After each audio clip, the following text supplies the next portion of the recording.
comentarles que el título es, no puede ser sino más atingente a los tiempos que hoy estamos viviendo. La ciencia, la tecnología deben ser parte, sin duda alguna, de cómo estamos enfrentando esta crisis y las muchas otras crisis asociadas a cambios climáticos y a otros desafíos que hoy como sociedad, como humanidad tenemos que enfrentar. Y la Facultad de Ingeniería y Ciencias tiene como misión buscar liderar la construcción de un mundo sostenible que sin la ciencia y la tecnología no es factible de poder imaginar. Así que con mucho orgullo de estar presentándolos hoy, dejo a nuestros invitados, Andrés Gomberov y don Andrés Kuf. Adelante. Muchas gracias, Carlos, por la presentación. Muchas gracias, ministro, por estar con nosotros aquí. Yo estoy seguro que le ha tocado tiempos muy difíciles en los últimos meses, así que aprovecho más aún de agradecerle. Contarle que nosotros venimos haciendo el grupo de física de la Universidad Adolfo Ibáñez, estos Instagram para conversar sobre ciencia, sobre física, y creemos que esta es una instancia íntima de reflexión, de conversación. Estamos en una trinchera para conversar más bien del futuro, de la ciencia, y tener un rato agradable. Así que, ministro, le agradezco mucho por estar con nosotros hoy día. Muchas gracias a la universidad por la invitación, a Carlos también. Hemos tenido varias instancias de interacción en días recientes. Y a ti, Andy, por la invitación. Encantado de generar este espacio más reflexivo que me parece tremendamente necesario hoy día. Me parece necesario siempre, pero quizás hoy día más que nunca, de tener un espacio de pausa y reflexión donde podamos combinar aspectos que tienen que ver más bien con este valor general que tiene la investigación científica y si podemos combinarlo con la contingencia y qué es lo que está pasando hoy día con la investigación científica también aquí en Chile. Me dicen por interno que hay algún problema para escuchar en UI Physics. ¿Se escucha todo? Aquí me cuentan, por favor. Bueno, voy a estar... no se escucha en UI Physics. Ah, no, es Andrés el que no se escucha por alguna razón. Yo no escucho, o sea, ¿a mí no me escuchan? Ah, sí, así era. Ahora se te... ¿Pero tú me escuchas? Sí, yo te escucho y se escucha perfecto en la FIC. Entonces, bueno, no hay nada que hacer en este momento al respecto. No se escucha. Vamos a hacer otra cosa, ¿eh? A ver qué pasa si me saco esto y uso el computador simplemente. Señor, directores de televisión, ¿se escucha mejor ahí? ¿Me escuchan a mí también? 1, 2, 3, 4, 5, 6. ¿Se escucha ahí? Se escucha perfecto en FIC. ¿Y cómo se escucha por el lado de UI Physics? Estamos aquí usando la más alta tecnología y por eso esta transmisión. Perfecto. Aquí se escucha en todas partes. Y aquí, parece que hay que hacer todo de nuevo. Y ahí está nuevamente Decano. Ok, ahora sí. Entonces podemos comenzar. Se escucha en todas partes. Bueno, ministro. En este momento, ahora sí. Hay una pregunta que creo que todos los científicos nos hacemos. Usted es científico y ha trabajado la mayor parte de su vida en ciencia. Y una pregunta un poco metafísica, una pregunta que nos angustia normalmente, es ¿cuál es el valor de lo que hacemos? Tenemos un paper y nos preguntamos, ¿este paper vale algo? ¿O es un cálculo que van a leer 2 tipos? tiene alguna importancia. Pero el problema del valor de la ciencia cuando usted pasa a ser ministro cambia, porque ya es un problema práctico, se torna un problema práctico, hay que valorar de una manera objetiva la ciencia. Entonces yo quería preguntarle primero si ha cambiado su visión sobre el valor de la ciencia en esta nueva, eh, el nuevo cargo que usted está ejerciendo. Mira, yo más que creer que ha cambiado, a mí me parece que se ha ampliado ese valor. Yo antes tenía quizás una noción que era un poco más limitada de cuál era el valor de la ciencia, porque siempre uno lo analizó desde el mundo científico y desde el mundo quizás más bien ciudadano, pero desde la política, viéndolo ahora con el prisma de la política, me parece que adquiere valores adicionales y por valores es importante separar qué es lo que son quizás los resultados de lo que llamamos el valor, porque el valor creo que conviene bastante reflexionar sobre eso desde lo más básico, ¿eh? Y antes de la pregunta sobre cómo ha cambiado mi percepción de esto en la política, hay un aspecto que yo creo que siempre conviene empezar por ahí, que me parece una reflexión que es atractiva, que tiene que ver con que la ciencia tiene que ver con el goce de descubrir, con el goce de participar de una actividad en la cual la curiosidad es central. Hay un aspecto central que es el goce y el elemento subjetivo de la ciencia. Para todos aquellos que nos están escuchando, a todos nos enseñaron en algún momento el método científico, y este método científico, que es una manera como objetiva de preguntar, una manera objetiva de cuestionar permanentemente el mundo físico, ¿cierto? Tiene un correlato que no es tan objetivo, que tiene un correlato de la experiencia, donde cada una de las preguntas del método científico, que pueden ser las preguntas de la observación, independiente si uno crea o no en el método científico, pero más o menos están ordenadas una serie de preguntas que pueden ocurrir en un sentido o no. Y eso tiene un correlato subjetivo de la experiencia del hacer. Y no es solamente lo que uno hace, sino que la experiencia del hacer. Y en ese sentido, la ciencia tiene profundamente incorporado ese sentido del goce por hacerlo. Y la pregunta, yo creo que verdaderamente ahora en la política, que uno tiene que hacerse es, ok, la ciencia se realiza por curiosidad, por goce, tiene este componente subjetivo, y por lo tanto el Estado debe o no aportar fondos para que las personas gocen, haciendo lo que quieran hacer y haciendo esta búsqueda de nuevas preguntas y respuestas del mundo físico. Y eso que parece una pregunta un poco ridícula, cuya primera respuesta puede ser que no. ¿Por qué tenemos que como Estado financiar el goce de las personas? Yo estoy totalmente convencido de que la respuesta es que sí. ¿Sí? Y porque hay una cosa muy íntimamente relacionada a esto, que tiene que ver con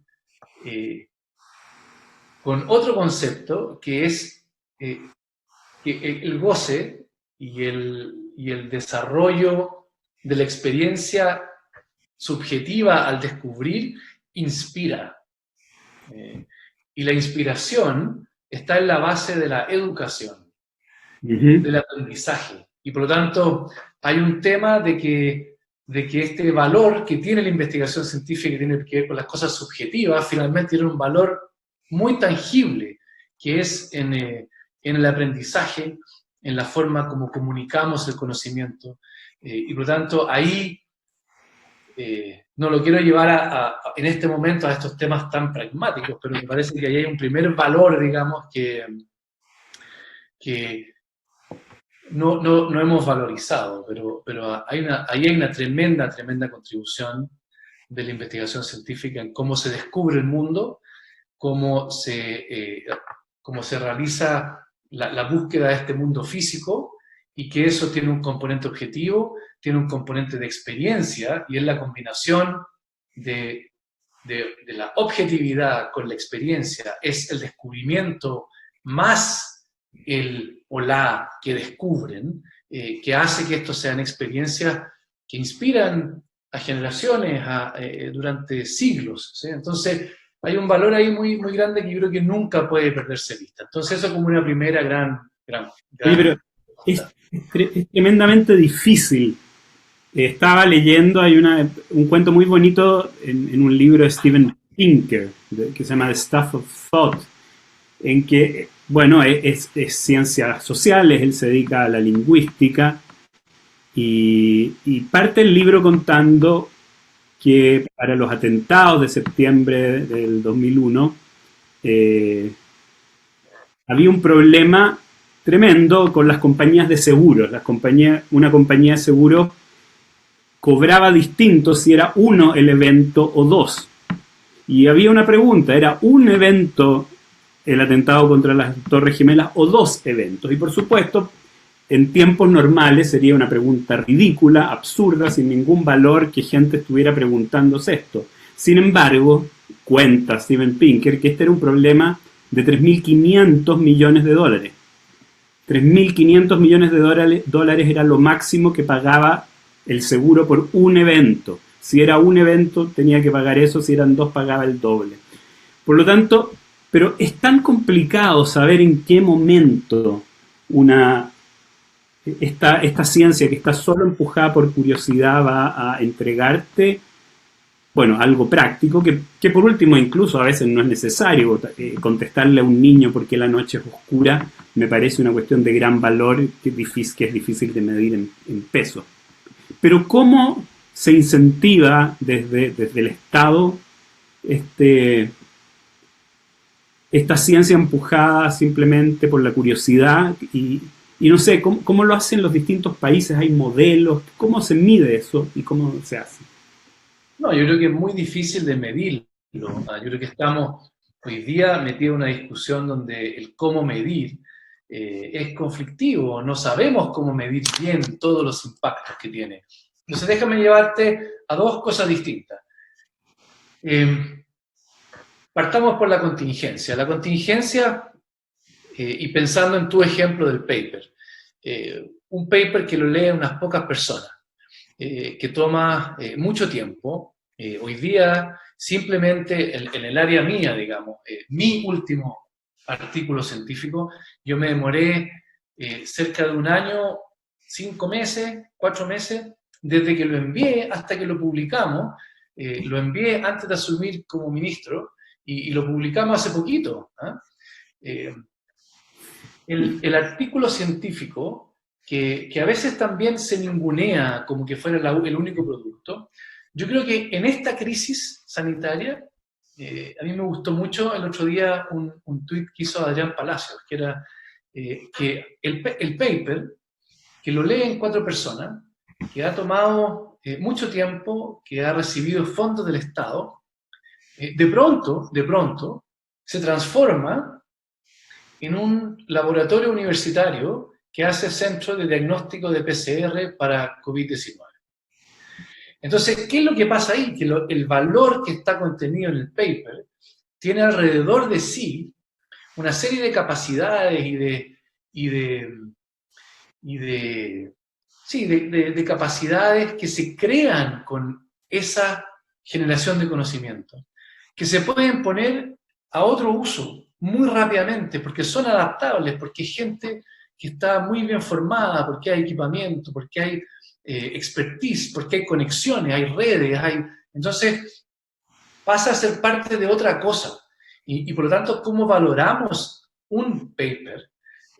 No es solamente por el paper. Y ahí nos falta avanzar muchísimo en cómo se establecen métricas para que nosotros podamos decir, sí, se publica una cierta cantidad de artículos, pero eso implica que hay una formación de capital humano, que hay equipamiento, que hay capacidades, que hay expertise, que hay redes internacionales, que hay visión, que hay traducción de la frontera del conocimiento a nuestra sociedad. Entonces, hay muchas cosas que se conjugan ahí, en eso.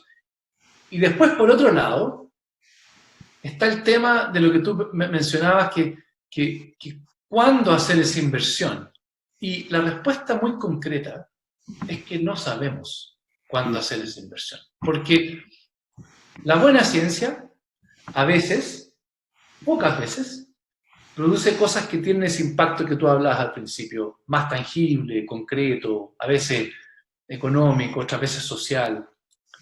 La mala ciencia no lo hace nunca, pero la buena ciencia lo hace muy pocas veces. Pero para que eso se concrete, no hay un plan, no hay una manera, no hay una predicción de hacia dónde tenemos que dirigir la inversión. Esto surge realmente de manera espontánea de lo que yo llamo una matriz rica y diversa de generación de conocimiento. Y esto ocurre de una manera impredecible, ocurre verdaderamente de una manera impredecible. Entonces, ¿dónde uno pone las fichas? Esa es una pregunta importante para alguien como yo hoy día que estamos en un Ministerio de Ciencia. ¿Dónde ponemos las fichas para asegurarnos de que alguna de ellas, en el largo plazo, puede producir cosas? O sea, es toda una serie de condicionales, pero después cuando uno estudia esto, y de nuevo en el campo mío, en el campo del impacto que tiene la investigación biomédica, hay casos fascinantes donde impacto que se requiere, por ejemplo, que se refiere a una droga aprobada por el FDA, por ejemplo, ¿no? Uno la puede trazar, hacer una trazabilidad respecto a las personas que han investigado, a las instituciones que han estado involucradas, que cubre fácilmente un siglo, que cubre en el orden de miles de investigadores e investigadores, en el orden de miles de instituciones, y por lo tanto, para tener esa droga, ese fármaco que lo aprueba la FDA y que es de uso efectivo para la ciudadanía, son 100 años de investigación, son 5.000 personas, son 4.000 instituciones. ¿Podemos decir al principio de esa cadena dónde estaba el valor? Yo creo que no lo podemos decir. Y por lo tanto, aquí, como estamos en las noches de física,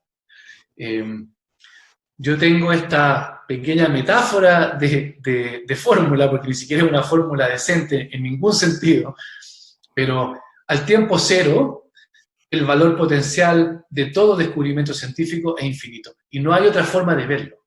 En el tiempo cero, el valor es infinito potencial. Cualquier otra manera de verlo, a mí me parece que es una simplificación. Entonces ahí hay una apuesta. Le quería preguntar, que alguien nos pregunta del público, ¿quién define la buena o la mala ciencia? Creo que de alguna manera ya se ha respondido, pero una cosa que todos los científicos siempre criticamos del sistema en todas partes es el publish or perish, la manera en que medimos los currículum, las citas y todo este sistema que tiene un lado un poquito nefasto, y creo que todos los científicos estamos de acuerdo con eso, y sin embargo todo esto se mantiene. ¿Hay alguna forma de cambiarlo? ¿Alguien lo ha hecho? ¿Y qué pasa con Chile al respecto? ¿Para dónde se va en esto? Yo creo que sí se ha hecho, no es fácil, y la pregunta que nos hacían de qué es buena ciencia y qué es mala ciencia, yo creo que está profundamente ligada a esta pregunta, de cómo evaluamos la ciencia. Hay ejemplos donde se está comenzando a ampliar el cómo medimos a la investigación científica, cómo hacemos estas métricas que nos permiten dar cuenta de cómo está avanzando nuestra investigación científica. Yo creo que no hay consenso al respecto, para nada. Donde sí hay consenso es que, y lo mismo que el ejemplo de que cómo un paper se transforma en un centro de PCR en Punta Arenas, ¿cierto? Tiene que ver con con que el paper es el cómo la ciencia en general se ha evaluado.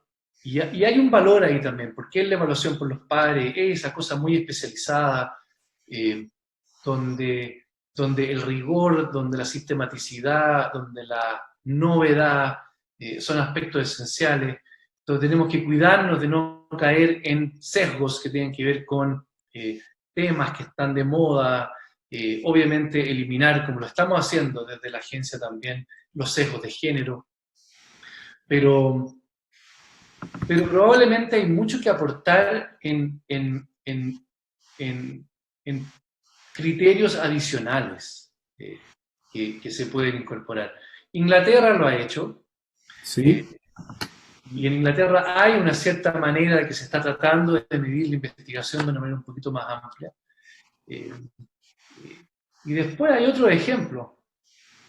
Hay ejemplos de fundaciones que financian investigación científica muy exitosa, y voy a dar solamente el ejemplo, por ejemplo, de Howard Hughes, que es quizás la fundación que financia investigación biomédica en mayor escala en Estados Unidos, también con la mayor, quizás, calidad en términos de la producción científica, y es una fundación que se basa en las personas, que no se basa en los proyectos, que se basa en la creatividad, en el poder de convencimiento sobre la importancia de las preguntas, que son lo esencial. Entonces, no sé, aquí hay mucho que debatir. Yo lo que sí les puedo decir es que hoy día en la ANIT se está discutiendo esto porque es un tema central.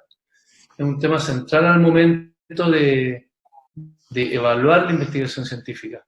Y en Chile más aún cuando tenemos también el compromiso de desarrollar ciencia en el territorio, donde la pertinencia también es relevante, donde tenemos que establecer en Chile de todas maneras investigación que tiene que ver con nuestras ventajas comparativas. No exclusivamente, pero tenemos que aprovechar esa oportunidad. Entonces, es una muy buena discusión, creo yo.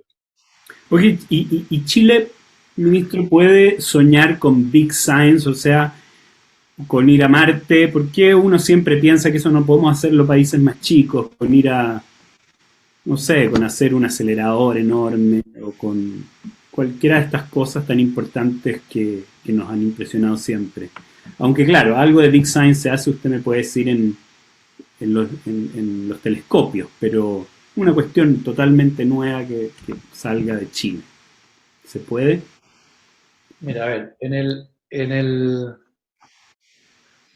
son preguntas muy entretenidas que dan para mucho, ¿no? Pero claro, nosotros tenemos Big Science en el norte con la astronomía, con observatorios, con consorcios internacionales que verdaderamente hoy día llevan la delantera en la astronomía mundial, sin ninguna duda. No solamente por el poder de observación, sino que por las personas que hacen esas observaciones, tanto internacionales como también nacionales. Y ahí hay un foco, un polo de desarrollo impresionante, que ha usado estas ventajas comparativas, como el desierto, como los cielos claros, donde tenemos una ventaja gigantesca. Pero tiene el atenuante, digamos, en términos de su relevancia para nosotros, es que eso ha sido hecho con fondos internacionales y con consorcios internacionales, y nosotros no solamente hemos puesto el territorio, ¿eh? Porque también hemos tenido políticas, y esto se tiende a olvidar también, hemos tenido políticas muy sostenidas de apoyo a esto, en términos de beneficios tributarios para los observatorios internacionales, de también algunas categorías especiales para los astrónomos internacionales con algunas condiciones diplomáticas particulares. Por lo tanto, hemos hecho una apuesta muy fuerte acá. Hemos hecho una apuesta muy fuerte porque el norte se convierta en esto, que no es solamente los observatorios. Hay una apuesta de Chile también, que a veces pasa desapercibida y creo que es importante relevarla. Sí. Como una política de Estado de muy largo plazo, que ha permitido que esto se instale. El gran desafío es que podamos hacer esto nosotros. Y nosotros, al menos del Ministerio de Ciencia, creemos que falta el otro polo, ¿sí? que es el polo que está en el sur, que es el polo que está en Patagonia, que es el polo que está en Antártica, y nosotros creemos firmemente que un observatorio de cambio climático, que podamos ser nosotros un buen sensor de cambio climático. Yo siempre digo que nosotros podemos ser un canario, es como esos canarios que llevan a las minas. Nosotros podemos ser un canario y esa información puede estar disponible para todo el mundo. Y ahí tenemos una gran oportunidad de involucrarnos en Big Science a través de la articulación de investigadores, de capacidades, de sensores locales, y convertirnos en un país que está contenido en nuestros dos polos y conectados quizás por los datos, por la información, por cómo manejamos grandes cantidades de información y disponibilizamos eso al mundo. Creo que esa es una de nuestras grandes ventajas que podríamos explotar. Pero no quiero dejar esta pregunta sin referirme a un tema muchísimo más pequeño, que ha sido, cuando uno habla de Big Science y de cosas así, lo que ha sido el desarrollo todavía no terminado de los ventiladores mecánicos para el COVID-19 en Chile, porque ha implicado el ponernos una misión, por pequeña que sea, por lo poco que podamos contribuir en volumen a este problema, pero nos hemos enfocado en una misión de lograr tener una máquina de fabricación local, con talento local, con colaboraciones público-privadas, y a nosotros nos ha dado la oportunidad de acceder a este como nuevo mundo de la investigación y desarrollo con una misión muy concreta. Y de cómo eso también es algo que permite que se haga mucha investigación, mucho desarrollo, vinculación, y cómo uno da vuelta un poco el esquema. Y aquí la investigación científica no necesariamente tira la mejora tecnológica, sino que el foco en la misión, que es tecnológica, tira la investigación científica. Y por lo tanto, salirnos de esta cosa de que es investigación, tecnología e innovación, porque también puede ser tecnología, ciencia, innovación, y esto no es lineal. A ese punto quería llegar, y lo importante que es también que nos pongamos ciertas misiones país, y como a mí personalmente, una cosa tan pequeña como un ventilador mecánico me ha abierto un mundo de cómo funciona realmente la creatividad humana frente a una necesidad urgente. Y creo que nunca podemos perder de vista las lecciones que nos está dejando esto, por pequeñas que sean, por pocos ventiladores que logremos construir. Estamos a punto de empezar a construirlo. Después de 2 o 3 meses, estamos a punto de construir el primer ventilador mecánico fabricado en Chile. Y para llegar a eso, el camino de cómo el conocimiento se intercambia, tiene que generarse parte de ese conocimiento, tiene que integrarse a la necesidad, enfocarse a la misión. Creo que para mí ha sido un aprendizaje tremendo. Qué bueno, ¿eh? Así que vamos a estar a la espera de los ventiladores ahí. De hecho, me gustó esa no linealidad de la que habla, ministro. Hay un caso para contarle a sobre todo a los alumnos, que esperamos que haya aquí muchos alumnos escuchándonos de ingeniería y de ciencia. Hay un caso muy famoso que es el caso de la radio de Marconi. Marconi era un porfiado, simplemente que no entendía tanta ciencia, era un buen ingeniero, y hizo la primera transmisión transatlántica desde que cruzó desde Canadá desde Canadá hasta Inglaterra. Era una transmisión que era tan lejos que por la curvatura de la Tierra era imposible, y para todo el mundo era imposible, y lo trataban básicamente de loco. Sin embargo, lo logró y transmitió una letra con código Morse.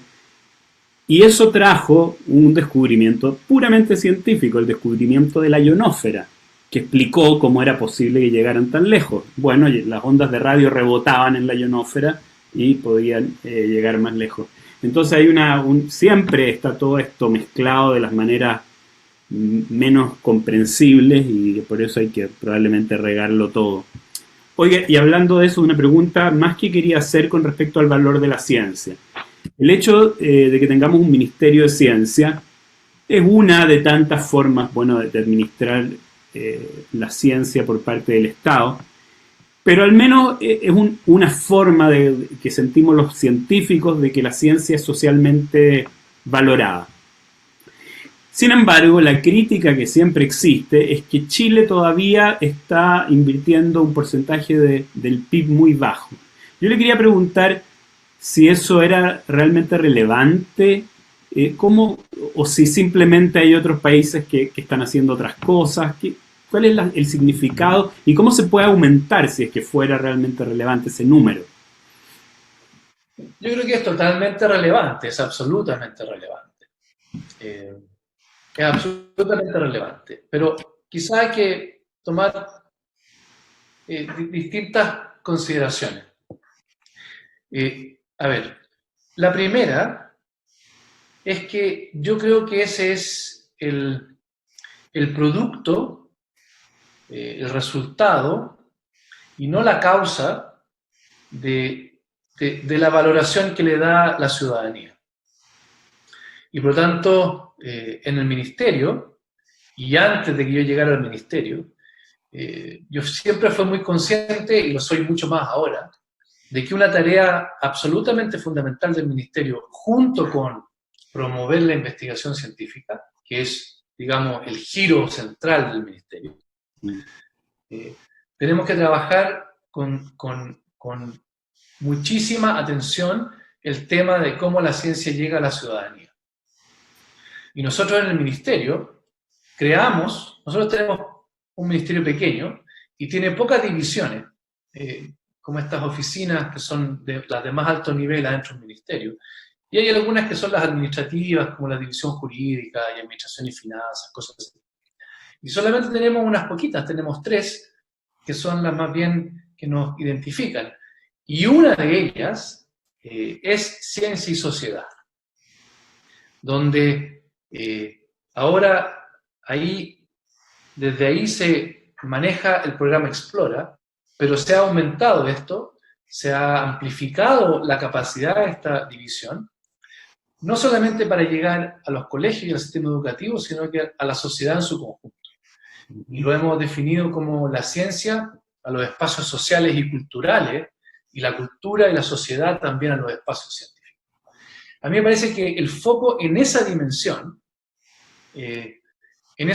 donde las personas piensen, estemos convencidos de que la ciencia es un actor relevante, es una condición para que podamos transitar también a tener un sistema más robusto.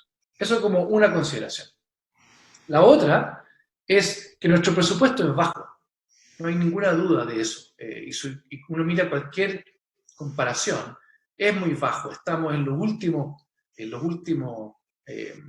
lugares de la OCDE, y siempre nos comparamos siempre muy mal. Y por lo tanto hay una tarea de que eso logre revertirse. Y ahí hay una función pública, hay una responsabilidad pública, y también hay una responsabilidad privada. Tenemos no solamente una baja inversión, sino que hay una muy baja inversión privada también. Y las proporciones son casi peores hacia el mundo privado. Somos aún más malos en la inversión privada. Entonces, hay una serie de cosas que conjugar, pero la inversión privada, por ejemplo, tiene que ser considerada como una inversión que se enfoca en el mundo privado, que necesita mejorar la productividad, la competitividad de nuestras empresas, mucha investigación aplicada, tecnología, innovación, y ahí tenemos un mundo por avanzar. Y también tenemos un mundo por avanzar en la inversión pública. ¿Qué duda cabe de eso? Ahora, cómo uno lo hace ahora en momentos de crisis, este año y el próximo en términos presupuestarios del gasto público, va a estar esto muy dirigido hacia gasto social, hacia una recuperación económica, y vamos a tener pocas chances en el próximo año de que esto mejore. Vamos a tener que nosotros como Ministerio de Ciencia también sufrir los recortes que va a sufrir todo el Estado, porque hay mucho menor recaudación. Pero ¿cuál es la apuesta? Quizás de más largo plazo. La apuesta de más largo plazo es que estamos demostrando en esta epidemia que este es un ministerio relevante, que este es un ministerio que está haciendo una diferencia, que este es un ministerio que nace hace muy poquito, pero que tempranamente está demostrando el por qué se creó, ¿sí? En los test de PCR, en los temas de información que han sido controversiales, pero en los temas de información, en los temas de los ventiladores mecánicos. Nos estamos embarcando ahora en un proyecto de largo plazo de vacunas a nivel nacional para poder acceder a esta vacuna que nos proteja contra el COVID-19, en los fondos que son de salud mental. Y en ese sentido, un gran esfuerzo, gran esfuerzo de todo el equipo de poner a este ministerio en un rol de relevancia política y ciudadana, para que ojalá, y este es mi deseo, digamos, en un par de años más, no quepa ninguna duda de por qué tenemos que tener un Ministerio de Ciencia robusto. Nacimos hace poco, pero creo que tenemos que darnos un plazo para que este ministerio se convierta en un actor clave en Chile, en términos científicos, en términos económicos, en términos sociales, en términos de sostenibilidad. Y aquí quiero ir a la última cosa, Andy, antes que me corte, digamos, cuando hablábamos de todos estos temas, no dejar de lado que mucho de este conocimiento que nos puede impactar también es un conocimiento low-tech, es un conocimiento low-tech, es un conocimiento local, es un conocimiento que puede alimentar distintos quehaceres humanos, y que no necesariamente tiene que ser la última chupada del mate. Que hay mucho conocimiento que se puede aplicar localmente en beneficio de nuestra industria, y creo que eso conviene tenerlo presente. Yo he tenido experiencias maravillosas con centros de investigación regionales donde la ciencia, lo que llamamos low-tech, combinado con el conocimiento local, está produciendo una visión distinta de qué es lo que es, por ejemplo, la producción agrícola. Y eso creo que conviene siempre tenerlo presente. Aprovechando lo que cuenta de la vacuna, ¿por qué no nos cuenta un poquito qué es lo que estamos haciendo para garantizar el acceso a las vacunas? ¿Estamos produciendo vacunas aquí? Nosotros exploramos varias posibilidades, las voy a decir muy rápido. Por ejemplo, Estados Unidos está asumiendo una estrategia de inversión como capital de riesgo. Está poniendo sus fichas en desarrollo y está asegurando suministro. Europa está haciendo más o menos lo mismo, pero en bloque. Y países más pequeños, como Nueva Zelanda, están apostando por una estrategia colaborativa donde a través de la colaboración de la investigación nacional con desarrollos que entran en fase clínica de pruebas en humanos, ¿no?, pueden hacer dos cosas, digamos. Avanzar el desarrollo de una vacuna teniendo cláusulas de acceso oportuno a esa vacuna y al mismo tiempo haciendo que la comunidad científica participe de ese desarrollo. Una estrategia muy similar estamos adoptando acá, donde vamos a participar de ensayos clínicos internacionales, pero que nuestra participación conlleve una alianza, una colaboración estrecha para que podamos tener no solamente el ensayo clínico, sino que el involucramiento de la comunidad científica y de esa manera también participar en el desarrollo que esperamos podamos negociar en términos de cláusulas de acceso oportuno, que pueden ser no necesariamente para toda la población, pero sí, por ejemplo, para población de mayor riesgo, y eso puede ser también una buena manera de hacerlo. Acabamos de apoyar el primer ejemplo de esta estrategia. Se está filmando hoy día, en un ratito más, un convenio entre la Universidad Católica y una empresa china, cuyo desarrollo ya está en fase clínica 3, eso significa que se está probando en seres humanos para efectividad, y se está filmando hoy día ese convenio para avanzar en ese, y estamos explorando otros para cerrarlo en el corto plazo. Hoy día hicimos un punto de prensa y para explicar bien qué es lo que quiere este desarrollo con la Universidad Católica, y creo que teniendo esta estrategia con distintas opciones, donde esto que acabamos de firmar hoy día, que acaba de firmar la Universidad Católica con esta empresa, es una avenida y estamos explorando para tener un conjunto de opciones que nos puedan acercar a lo que necesitamos principalmente, que es el acceso oportuno y equitativo a esta vacuna. Ajá. Bueno, dado que ya nos va quedando poco tiempo, quería preguntarle, ministro, un par de preguntas más contingentes. La primera era, ¿cómo ha sido para usted esto de llegar a la política? ¿Cuál es la relación que tiene la política con la ciencia? ¿Qué ha aprendido de eso y cómo debemos en el futuro, quizás, para mejorar las políticas científicas en el país, relacionarnos los científicos con la política, los políticos con la ciencia? Yo creo que eso es una pregunta que a nosotros en el Ministerio nos ronda todo el día, y estamos en un proceso de aprendizaje donde difícilmente lo que pueda decir yo se pueda ver como algo definitivo, sino que son las cosas que hemos aprendido en el camino. Muchas veces hablamos de evidencia para toma de decisiones. Hablamos de evidencia para toma de decisiones y hay varias cosas. La primera es que entre la evidencia y la toma de decisiones pareciera haber un abismo. Y esa es la brecha que tenemos que cerrar con un ministerio. La evidencia es una cosa, la toma de decisiones es otra cosa. Y la evidencia es un insumo para la toma de decisiones. La evidencia científica es un insumo para la toma de decisiones que considera muchos otros aspectos que son relevantes al momento de tomar una decisión política que tiene consecuencias económicas, sociales, etc. Pero es relevante establecer los mecanismos para que esa evidencia llegue a la política pública. Y eso implica que cuando se instaló el Ministerio de Ciencia, no solamente tiene que instalarse el Ministerio de Ciencia, sino que tiene que haber una especie de readecuación del resto del sistema público, porque no sacamos nada con tener un ministerio si esa política pública se va a llevar a cabo en los 24 ministerios que tenemos hoy día en Chile. Por lo tanto, tiene que llegar la evidencia a cada uno de ellos. Esa es una cosa. Por lo tanto, no es suficiente diseñar y crear el Ministerio de Ciencia. Es necesario que junto a esa creación también exista esta reorganización del Estado.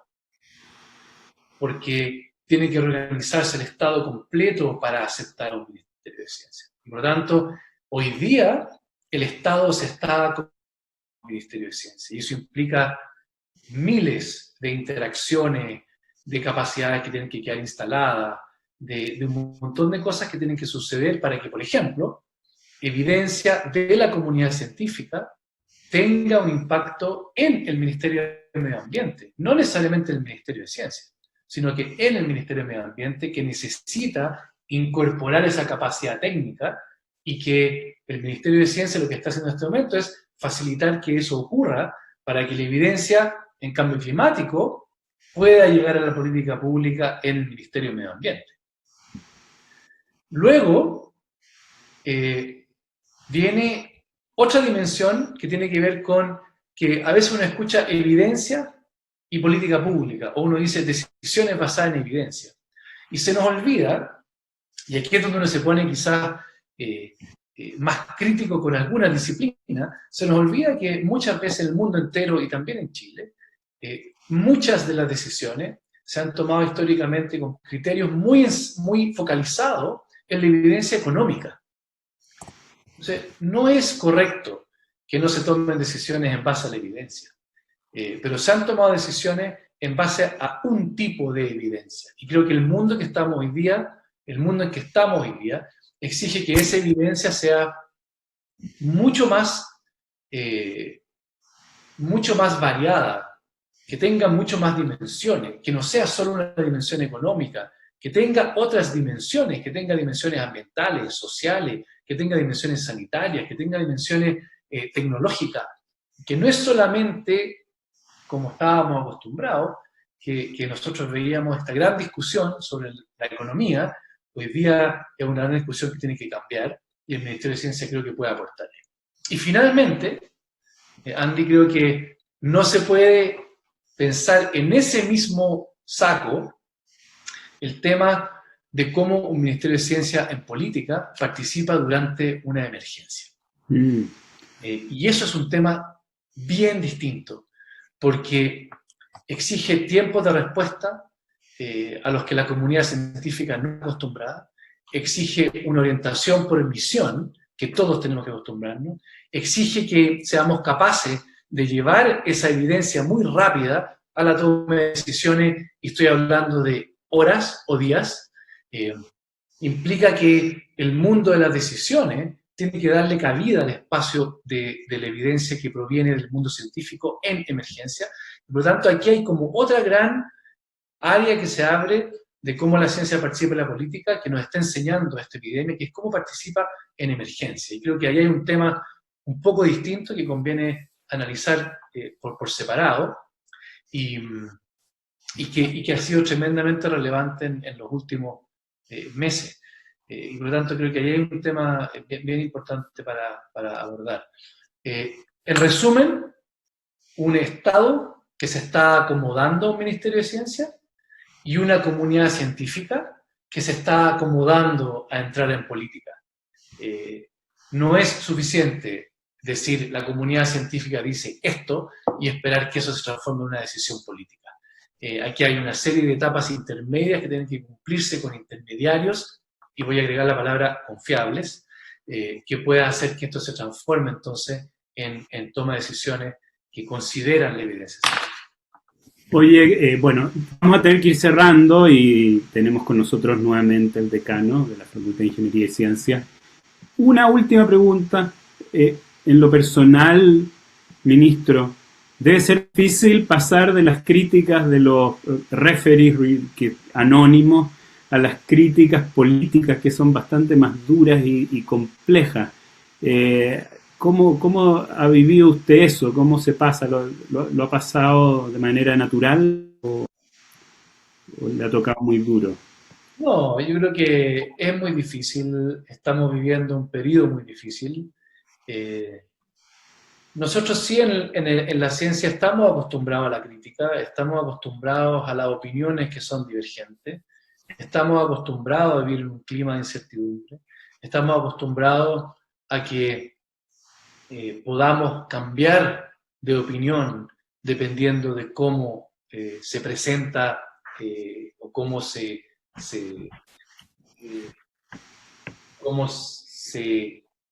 genera nueva evidencia que nos hace cambiar de postura, ¿cierto? Podemos cambiar. Ministro, se nos va a cortar, así que porque esto se corta, queríamos que por favor el decano cierre la conversación. Le agradezco tremendamente esta conversación. Encantado, Andy, cuando quieras. Muchísimas gracias, ministro, a nombre de la Facultad de Ingeniería y Ciencias de la Universidad Adolfo Ibáñez y de la universidad misma, y a nombre de todo el profesorado y quienes nos han escuchado durante este rato, muy agradecidos de su tiempo y felices de poder contribuir a mejorar justamente ese diálogo entre el Estado, la ciencia y los investigadores. Muchísimas gracias.